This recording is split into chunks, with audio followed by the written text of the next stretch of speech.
Hey, oui, toi qui m'écoutes, j'espère que tu vas bien. Aujourd'hui, je souhaite partager avec toi l'explication du Saint-Esprit sous la grâce de vraiment faire confiance à Dieu. Il faut que tu saches que des fois, les choses ne se passeront pas comme tu veux. Et quoi qu'il en soit, ne cherche pas à faire justice toi-même. Apprends à laisser toutes choses sous la main de Dieu. En effet, c'est écrit dans Exode, chapitre 14, verset 14. Éternel combattra pour toi, et toi garde le silence. Je répète, c'est écrit dans Exode, chapitre 14, verset 14. Éternel combattra pour toi, et toi garde le silence. Apprends à garder le silence dans toutes choses désagréables qui t'arrivent.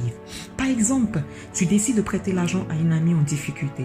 Cependant, 10 mois après, cet ami en question ne te rembourse pas ton argent.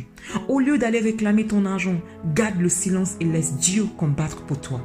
En effet, si tu contactes l'ami en question, tu risques de mal lui parler et naturellement tu tomberas sur le péché de rendre le mal pour le mal.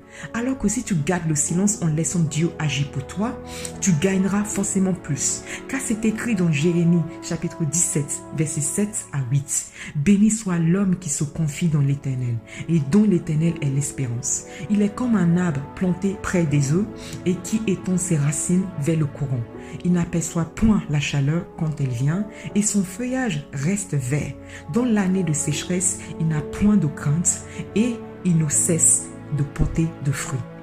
Je répète, il ne cesse de porter de fruits. Pendant que tu ressens une douleur ou une gêne suite au comportement de l'autre, au lieu de nourrir la haine envers la personne, prie pour cette personne et pardonne cette personne.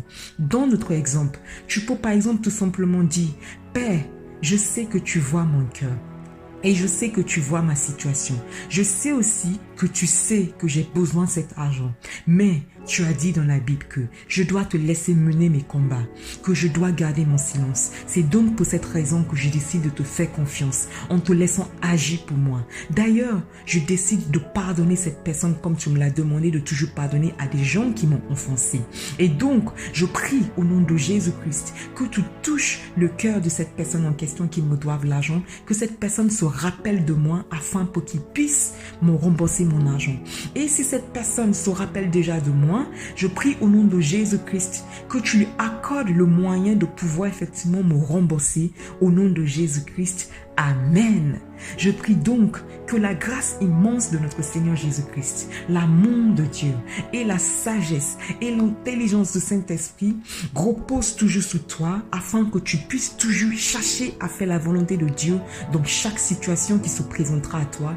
Au nom de Jésus-Christ. Amen. À très bientôt. Bye. C'est Olaimi Kende.